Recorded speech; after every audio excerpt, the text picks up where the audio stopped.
नमस्कार। शास्त्रीय संगीत की जब भी बात होती है तो इसके लिए कलाकार की निष्ठा के साथ ही साथ उसके सब्र का पैमाना बहुत अधिक मायने रखता है। हालात कैसे भी हों, सब्र का पैमाना छलकना नहीं चाहिए, क्योंकि इस राह पर चलने वालों का सफ़र आसान नहीं होता। अपने लिए इसमें विशेष स्थान अर्जित करने के लिए बहुत प्रयास करने पड़ते हैं, बहुत मेहनत करनी पड़ती है। अस्तित्व के आज के अंक में आपकी मुलाकात करवाते हैं एक ऐसी ही शख्सियत से जो निरंतर राष्ट्रीय स्तर पर अपनी प्रतिभा का परिचय देते हुए न केवल अपना बल्कि प्रदेश का भी नाम रोशन कर रही हैं, डॉक्टर विथिका टिक्कू। मैडम, आपका एक्सेलशियर स्टूडियोज में बहुत बहुत स्वागत है। Thank you sir, and Excelsior को भी मेरी तरफ से बहुत बहुत धन्यवाद। शास्त्रीय संगीत की जब भी हम बात करते हैं तो बात करना आसान है, लिखना आसान है कि इसे प्रमोट किया जाना चाहिए, इसे प्रिजर्व करना चाहिए। धरातल पर वास्तव में स्थिति क्या है, ये तो परफॉर्मर ही बेहतर बता सकते हैं। आपका क्या विचार है? जी, आपका कहना बिल्कुल सही है। प्रैक्टिकल ग्राउंड्स पे बहुत चीज़ें डिफरेंट होती हैं जो हम थियोरेटिकल करते हैं। सो अगर हम म्यूज़िक का सिनेरियो लें, क्योंकि मेरा स्पेशलाइजेशन म्यूज़िक है, तो डेफिनेटली इट्स टफ, स्ट्रगल बहुत है। और मेरा ये पर्सनल मानना है कि किसी भी काम को अच्छी तरीके से करने के लिए स्ट्रगल और मेहनत तो लगेगी। कोई भी फील्ड हो, वो तो ज़रूरत है जी। लेकिन आपको प्रमोशन कितना मिल पाता है समाज की तरफ से, सरकार की तरफ से, ये ज़्यादा मायने रखता है। जी। अब जैसे कि मैं JNK में हूँ और JNK की ही बेटी हूँ एक तरह से, तो मेरा जो एक्सपीरियंस रहा यहाँ पे जब से मैं पैदा हुई हूँ कि उतना कल्चर को प्रमोशन नहीं मिला है जितना वो डिज़र्व करता है बेसिकली। एंड अगर आप दूसरे स्टेट्स देखें, दिल्ली देखें, महाराष्ट्र देखें, कोलकाता देखें, वेस्ट बंगाल में, सब जगह आप देखेंगे कल्चर का एक अलग ही वकार है, है ना। और वो उन्होंने क्यों रखा है? क्योंकि उनको पता है कि culture is the base, culture ही हम लोगों का बेस है। अब हमारा अस्तित्व है। एग्जैक्टली हम भाषा की बात करते हैं, संस्कृति की बात करते हैं, विरासत की बात करते हैं, यही तो विरासत है। जी। और जो आपने वर्ड इस्तेमाल किया अस्तित्व, जो इस प्रोग्राम का भी नाम है, एक्चुअली हमारा अस्तित्व क्या है? वो कल्चर है। तो कल्चर क्यों हमारा अस्तित्व है? अगर हमारी आज की जनरेशन को हम बोलना चाहें कि क्यों है इस तरह से, हम क्यों बोलते हैं कि क्यों इम्पोर्टेंट है कल्चर, हमें तो उतना कुछ लगता नहीं है। ये हमें सुपरफिशियली जब चलना है, जैसे कि अभी हम अगर वेस्टर्न कंट्री से अपना कंपैरिजन करें, उनके पास भी कंप्यूटर्स है, उनके पास इंजीनियर्स है, डॉक्टर्स है, इनफैक्ट हमारे से ज़्यादा एडवांस्ड है। लेकिन हमारे पास क्या है? हमारे पास हमारी धरोहर है, म्यूज़िक है, शास्त्र है, एंशिएंट कल्चर जिसे कहते हैं कि दुनिया में विश्व का सबसे प्राचीन साहित्य, प्राचीन संस्कृति, विरासत भारत की है। जी। और जैसे कि योग अभी तक 10 सालों तक उतना पॉपुलर नहीं था, अब योग को आहिस्ता आहिस्ता इंटरनेशनल प्लेटफॉर्म पे लोग, फॉरेनर्स ज़्यादा अब प्रेफर कर रहे हैं, उनको पता चल रहा है। तो हमारे पास इतनी सारी चीज़ें हैं कि हम खुद ही रियलाइजेशन नहीं है। जब हमें खुद ही रियलाइजेशन नहीं है, हम उसको प्रैक्टिस नहीं कर पा रहे हैं। जब अवेयरनेस नहीं है, प्रैक्टिस नहीं कर पा रहे हैं, तो बाकी लोगों को, जिनको चाहे हमारी आज की जनरेशन हो या फिर जो आने वाली जनरेशन है, उनको हम पास ऑन नहीं कर पाएंगे। तो उसके लिए सबसे पहले ज़रूरी है हमारे जो ब्यूरोक्रेट्स हैं यहाँ पे, या जो भी एडमिनिस्ट्रेशन में लोग हैं जो कि कैपेसिटी पोजीशंस पे जो है, जी, जिनकी कैपेसिटी है कि वो इस आर्ट या कल्चर, स्पेशली हमारे जम्मू कश्मीर में, और जम्मू कश्मीर तो मैं कहूँगी ब्लेस्ड है, क्योंकि उसमें जम्मू का भी ट्रेडिशन है, कश्मीर का भी है, तो दोनों मिलके इतना खूबसूरत फ्यूजन यस बहुत ही खूबसूरत और यूनिकनेस है हमारे जम्मू कश्मीर में ही। हम बोलेंगे भारत है एक तरह का, क्योंकि अलग अलग रंग है, विविधता में एकता कहा जाता है। यस। जम्मू का अलग रंग है, कश्मीर का अलग रंग है, लद्दाखी भी उसमें आता है। तो कितना सुंदर, अगर हम चाहें तो इसको कितनी अच्छी तरह से नर्चर कर सकते हैं। आपका बेसिकली शुरुआती रुझान क्या रहा? क्योंकि आपके रिज्यूम के हिसाब से आपने सितार बजाना भी सीखा, उसके बाद आपने संतूर की तरफ रुझान आपका बढ़ा। ऐसा हुआ कि मेरी मदर प्रोफेसर पद्मिनी टिक्कू जी, वो सितारिस्ट ही हैं। अच्छा, तो वो जीन्स में वो चीज़ मिली। हाँ, और मेरी नानी भी प्रोफेसर थी सितार की ही। अच्छा। तो मेरे मैटरनल साइड से ये एक परंपरा चलती ही आ रही है। तो क्लासिकल म्यूज़िक के साथ जुड़े हुए थे? जी, तो जैसे बचपन में और बच्चों को बोला जाता है कि आप टेनिस खेलिए या कोई भी हॉबी ली जाती है, तो हॉबी के तौर पे मुझे म्यूज़िक में डाला गया, सितार पकड़ा दिया गया। जी जी जी। तो जब मेरा रुझान मेरे पेरेंट्स ने देखा और मेरी मदर का भी था कि JNK में वो थी, उन्होंने सोचा कि जम्मू कश्मीर से कोई अच्छा जो नेशनल इंटरनेशनल प्लेटफॉर्म पे संतूर या specially Indian classical music santoor में बजाने वाली लड़की कोई नहीं है। तो उनका ये विज़न था और मेरे फादर का भी सपोर्ट था, तो उसकी वजह से उन्होंने मुझे संतूर में डाला। और मेरी जो ग्रेजुएशन मास्टर्स ऑनर्स हुआ दिल्ली यूनिवर्सिटी से ही मैंने करी, और तब मैंने सूफियाना घराने के जो पंडित भजन सोपोरी जी जो हैं जो कश्मीर से हैं, जम्मू कश्मीर से, उनके अंडर डायरेक्ट गंडा बांध करके मैं बहुत ब्लेस्ड फील करती हूँ और फॉर्चुनेट भी कि उनके यहाँ पे मैंने सीखना गुरु शुरू शिष्य किया। परंपरा के अंतर्गत। जी जी जी जी। तो आप क्या समझते हैं गुरु शिष्य परंपरा कितनी आवश्यक है शास्त्रीय संगीत के हवाले से बात करें कि आगे ले जाने के लिए? आवश्यक तो 100% बहुत ज़्यादा है, क्योंकि ना एक तो प्रोफेशनली आपने सीखना है। गुरु शिष्य परंपरा वह एक गुरुकुल की तरह है जो आपको वास्तव में बड़ी बारीकियां सिखाता है, एकेडमिक नहीं है। वो कितना ज़रूरी है? अब जैसे कि मैं इसमें ये ऐड करना चाहूँगी अपनी तरफ से, गुरु शिष्य परंपरा हमारी परंपरा थी पहले टाइम पे, जिसमें हम गुरु के पास रह के 24 घंटे वहीं पे रेसिडेंस रहता था शिष्यों का और गुरुजी से अपने सीखते थे।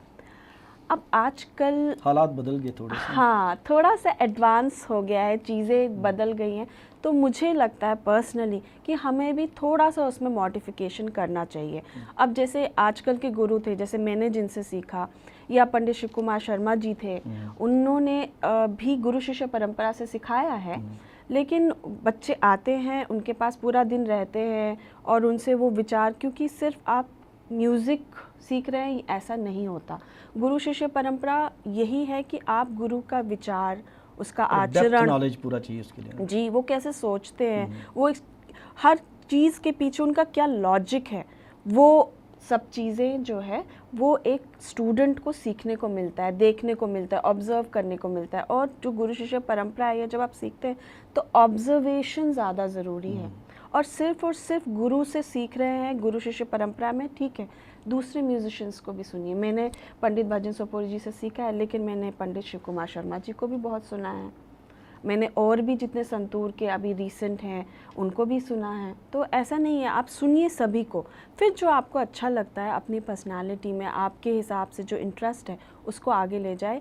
और हाँ, जो आपका सवाल था गुरु शिष्य परंपरा, उसमें अगर आपको सीखने का मौका मिलता है तो बहुत अच्छा, नहीं भी मिलता है तो भी आप एकेडमिकली भी इसको, म्यूज़िक को परस्यू कर सकते हैं। लेकिन उसके लिए आपको म्यूज़िक को आत्मसात करने की आवश्यकता है, ये तो आवश्यकता रहेगी डेफिनेटली। संतूर की बात करें तो ये मैं एक बात साझी करता चलूँ कि पंडित उमा दत्त शर्मा जम्मू से हुए, वह कश्मीर जब गए तो उन्होंने देखा कि संतूर एक फोक म्यूज़िक इंस्ट्रूमेंट था तब कश्मीरी का।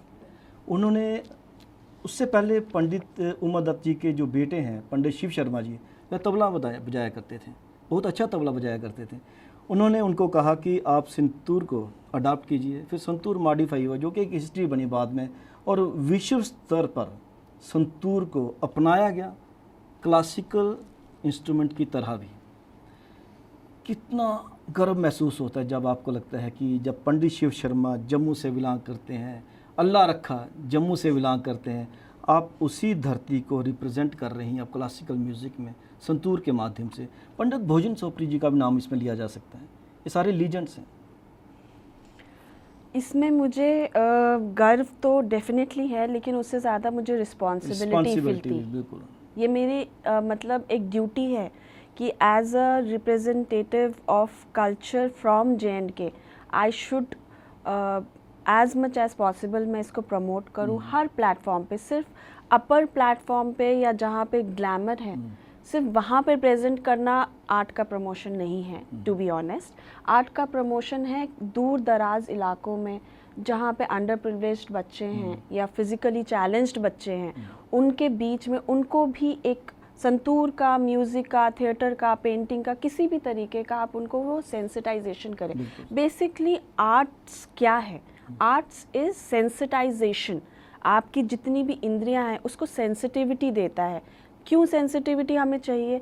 जो आजकल का माहौल है, स्ट्रेस है बहुत ज़्यादा, मेंटल हेल्थ के इतने इश्यूज हैं, इंसैनिटी आई वुड से अब तो हो चुकी है, जो चीज़ें हो रही हैं, जितने लेवल के अनफॉर्चुनेटली क्राइम्स हो रहे हैं।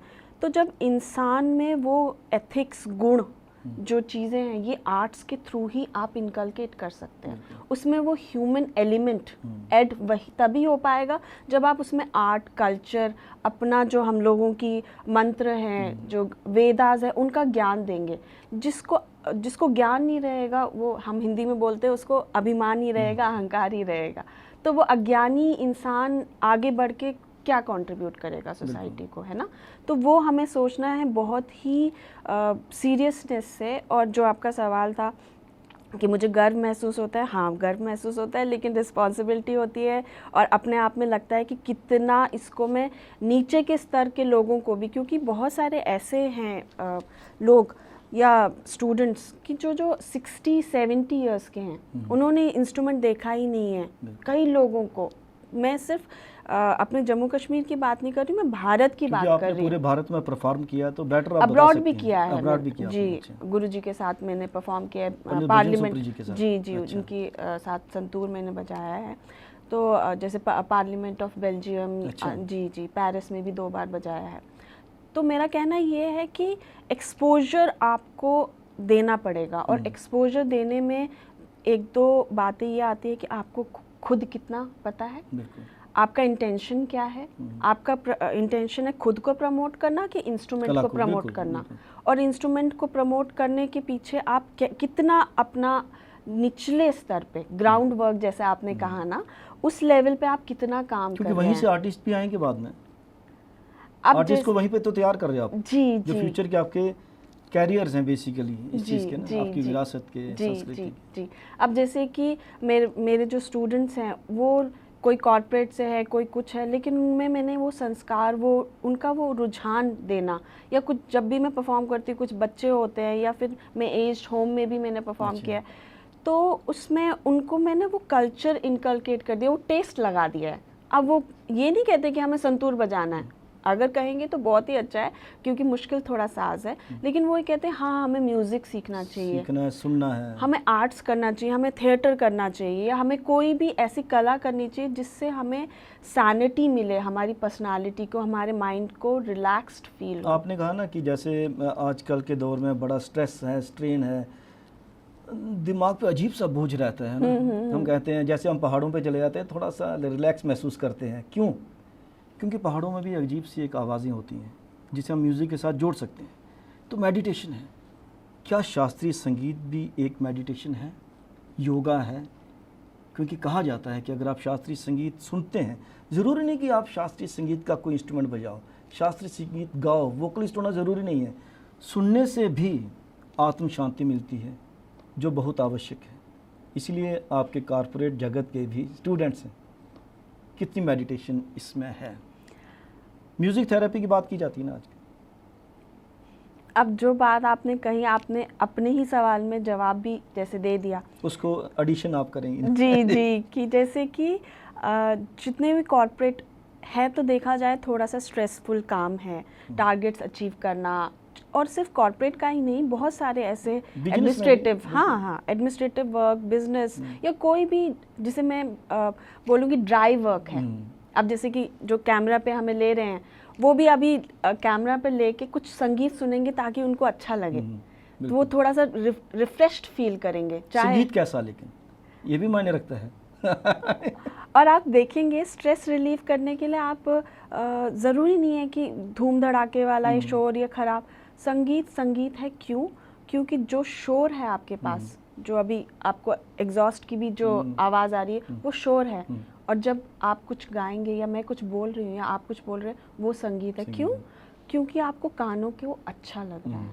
तो हर किसी के संगीत सुनने की और टेस्ट अलग अलग है, लेकिन वो सुन तो रहा है ना, और अपने को फ्रेश करने के लिए या फिर अपने रिक्रिएशन के लिए वो संगीत, आर्ट, ये सब चीज़ें करता है या करेगी, तो उससे उसी की पर्सनालिटी में निखार होगा। वही जो मैंने वर्ड बोला, सैनिटी आएगी, मेंटल हेल्थ इन चेक रहेगा, रैदर देन कि जैसे कि कुछ बच्चे हैं जो कि मेरे एज के ही हैं आजकल, वो लोग जॉब से आते हैं, आके सिर्फ सब्सटेंस अब्यूज़ या फिर ड्रग्स की तरफ जा रहे हैं। जी। अब वीकेंड्स में मैं देखती हूँ जितने भी मतलब आजकल के जनरेशन के बच्चे हैं, उनका ये है कि जॉब करो फिर वीकेंड पे पार्टी करो। सैटरडे नाइट तो मशहूर है इसीलिए जी। फिर दोपहर को रविवार को देर है ना, देर दोपहर हुए जागते हैं वो लोग। हाँ, फिर स्ट्रेस लेके जागते हैं, हैंगओवर होता है। बेटर है कि आप सैटरडे से पहले फ्राइडे को थोड़ा लाइट म्यूजिक सुन लो, और मॉर्निंग में रागा सुन लो, थोड़े से भक्ति संगीत।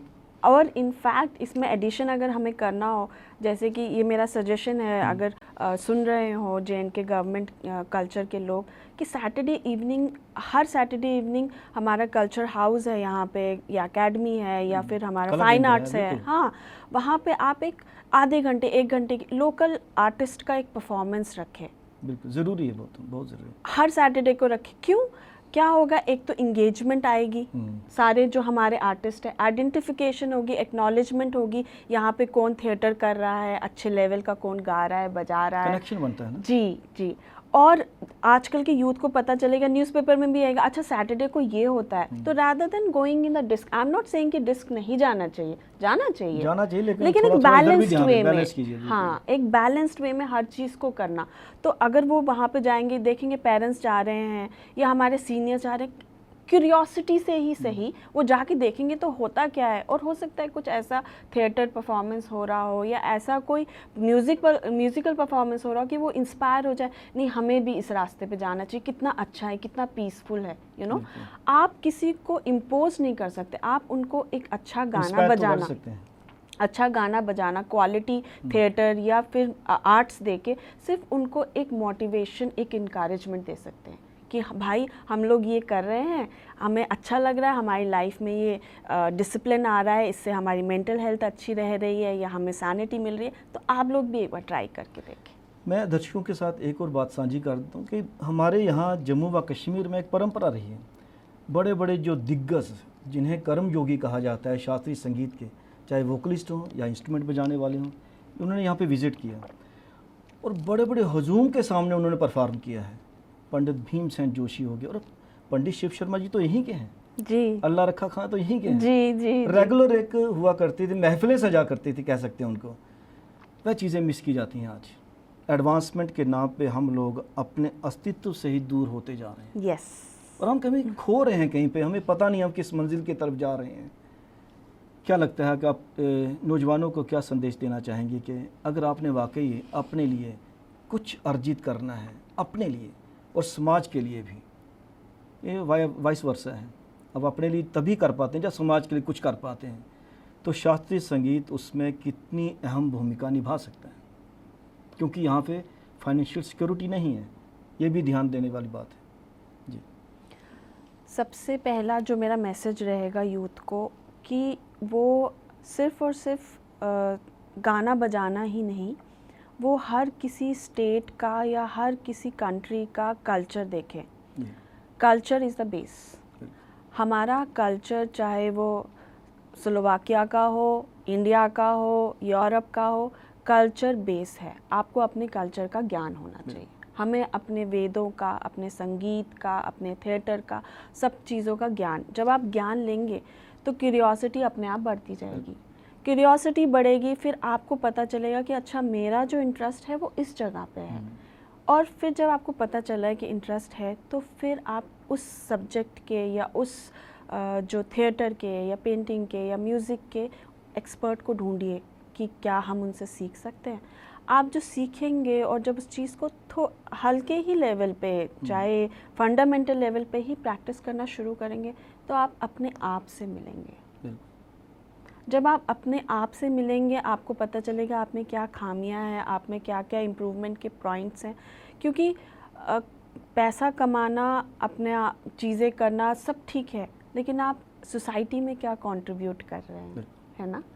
जैसे कि आप अभी क्या सोसाइटी में ये सारे वीडियोस जो हम लोग समय दे रहे हैं, या हमारे जो इतनी भी टीम है सब हमें समय दे रही है, हम लोग क्या कर रहे हैं, ये हम आगे आने वाली जनरेशन को एक मैसेज दे रहे हैं कि ये चीज़ जो है एक्सटेंट होने वाली है। संतूर या फिर हमारा जो साज है या फिर जो भी म्यूज़िक है हमारे, बिल्कुल कोई भी इंडियन क्लासिकल ले लीजिए, जी जी, कोई भी कल्चर हमारे जम्मू कश्मीर में उस लेवल तक नहीं है। तो ये हमारा तो ड्यूटी है, ये आगे आने वाली जनरेशन की भी एक रिस्पॉन्सिबिलिटी बनती है जो रिप्रेजेंटेटर है कल्चर के जम्मू कश्मीर के, कि हम किस तरह से इस स्टेट के बच्चों को आगे ले जाएं, उनको किस तरह से ये थोड़ा सा एक फ्लेवर दे, और ताकि हमारा इंडियन कल्चर या जम्मू कश्मीर का कल्चर आगे बढ़े। उम्मीद करेंगे कि जो आपने प्रेरणादायक शब्द बोले हैं जी, वह प्रेरित भी करें हम सभी को। जी, आप एक्सेलेटर स्टूडियोज़ में, आपका बहुत बहुत धन्यवाद। जी धन्यवाद, थैंक यू। अस्तित्व के इस अंक में आपने बातचीत सुनी डॉक्टर विथिका टिक्कू जी से। उन्होंने कहा कि हम सभी को समाज को कुछ ना कुछ तो परोसना ही चाहिए अगर हम आर्टिस्ट हैं, साहित्यकार हैं, लेकिन उसके साथ ही अपने आप की भी तलाश करना बहुत आवश्यक है। कैमरा पर्सन नितिन के साथ राजेश्वर सिंह राजू को अब दीजिए इजाज़त। नमस्कार।